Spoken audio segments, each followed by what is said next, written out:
존경하는 국민 여러분, 사랑하는 지지자 여러분, 대통령 선거가 일주일 앞으로 다가왔습니다. 상당수 국민께서 표줄 곳을 찾지 못해 고통을 겪고 계신다고 들었습니다. 일부 국민은 투표 포기까지 생각하신다고 합니다. 그래서는 안 됩니다. 모두 투표에 참가하실 것을 간곡히 호소드립니다. 이번 대통령 선거는 대한민국의 운명에 치명적 영향을 미칠 것입니다. 그렇기 때문에 국민 여러분께 간청드립니다. 고통스럽더라도 최선 아니면 차선이라도 선택하시고, 그것도 어렵다면 최악을 피하는 선택이라도 하십시다. 기권은 나 한 사람의 투표 포기로 끝나지 않습니다. 기권은 내가 싫어하는 후보의 당선을 돕고 내가 불행한 대한민국을 만드는 지름길이 됩니다. 저에게도 선택의 고통이 큽니다. 그러나 저 또한 선택을 마냥 미룰 수는 없습니다. 선택했다면 그 결과를 감추는 것은 저의 도리가 아니라고 생각합니다. 그래서 오늘 저는 그동안의 고심과 선택의 결과를 여러분께 말씀드리려 합니다. 일찍부터 저는 더불어민주당이 다른 후보를 내면 협력하겠다고 여러 차례 밝혔습니다.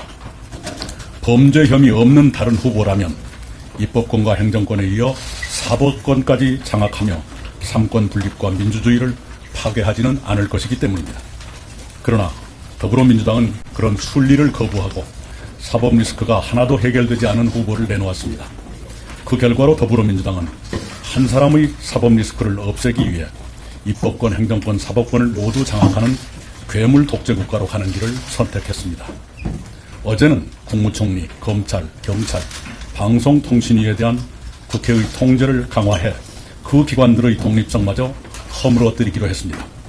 더불어민주당의 현역 국회의원도 현직을 떠나신 원로도 모두 침묵하며 괴물 독재국가의 길을 따르고 계십니다. 그 모든 것이 더불어민주당의 기괴하고도 절망적인 실상입니다. 그렇게 더불어민주당은 제가 협력할 수 있는 여지를 처음부터 차단했습니다. 저는 아버지에 이어 2대째 민주당 당원이었습니다. 민주당에서 의무를 다하며 성장했고 기회를 누렸습니다. 그렇지만 법치주의와 민주주의를 파괴하는 괴물 독재국가의 길까지 동행할 수는 없다고 저는 결론지었습니다. 더불어민주당이 그런 괴물 독재국가의 길을 걷게 된 데는 윤석열 전 대통령과 국민의힘이 결정적으로 기여했습니다. 윤석열 전 대통령은 시대착오적 망상과 혼미한 오판으로 턱없는 비상계엄을 선포해 헌정 질서와 민주주의를 일거에 무너뜨렸습니다. 국민의힘은 미친 비상계엄을 막지 못했을 뿐만 아니라 사후에도 비상계엄을 일부 두둔하고 윤석열 전 대통령에 대해서도 애매한 태도를 취했습니다. 윤석열 전 대통령과 국민의힘의 그런 황당한 기류는 더불어민주당에 폭주의 구실을 주었습니다. 더불어민주당은 탄핵사추를 통해 윤석열 정부를 쓰러뜨리며 내란 종식이라는 이름 아래 괴물 독재의 길로 질주했습니다. 비상계엄은 2시간 33분 만에 국회의 해제 결의로 막을 내렸고, 윤석열 전 대통령과 관련 부하들은 자리에서 쫓겨나 내란 혐의 재판을 받고 있습니다. 비상계엄은 헌정질서와 민주주의를 파괴했지만 신속한 계엄 해제와 대통령 파면을 포함한 사법 절차 진행은 국회의 계엄 해제 결의와 탄핵소추 같은 견제 기능이 살아있기에 가능했습니다.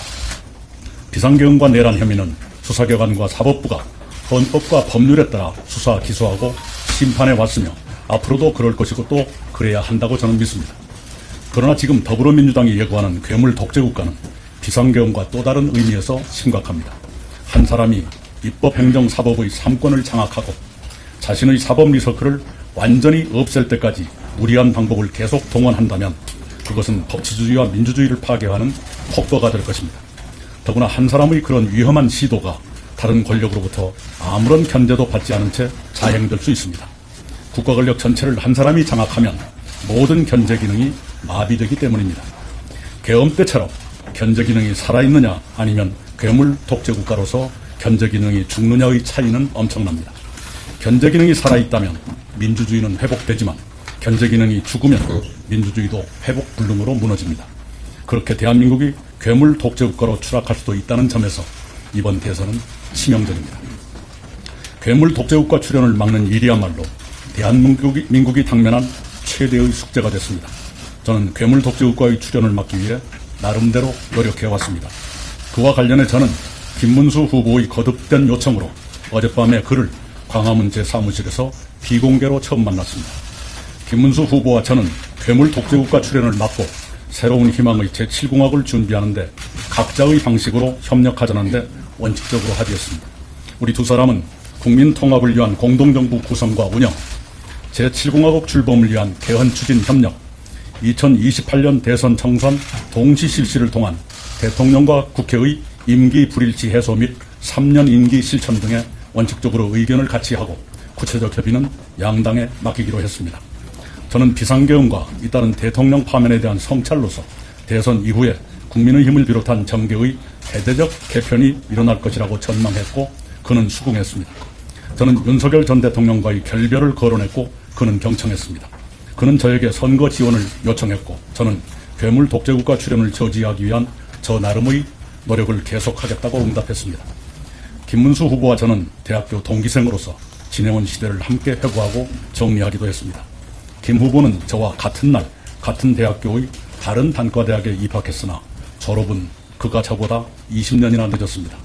그는 학생 시절부터 고통스럽지만 정의로운 노동운동가의 길을 걸었고 제적과 옥고를 치렀습니다. 그는 부인과 함께 노동운동을 계속했으며 그 후에 국회의원 3번과 도지사 2번을 지냈지만 지금까지도 봉천동의 25평 국민주택 아파트에 산다고 합니다. 그에게는 제가 수용하기 어려운 면도 있습니다. 간간히 돌출한 그의 극단적 인식과 특정 종교인과의 관계가 특히 아쉽습니다. 그럼에도 불구하고 그의 치열하고 청렴한 삶의 궤적과 서민 친화적이고 현장 밀착적인 공직 수행은 평가받을 만하다고 생각합니다. 특히 평택 반도체 단지 조성처럼 멀리 보는 정책의 결정과 추진은 아무나 하는 일이 아닙니다. 무엇보다도 당장 눈앞에 닥친 괴물 독재국가 출현을 막는데 그가 가장 적합한 후보인 것은 분명한 사실입니다. 그래서 저는 저의 한 표를 그에게 주기로 했습니다. 이상으로 오늘 보고를 마칩니다. 감사합니다.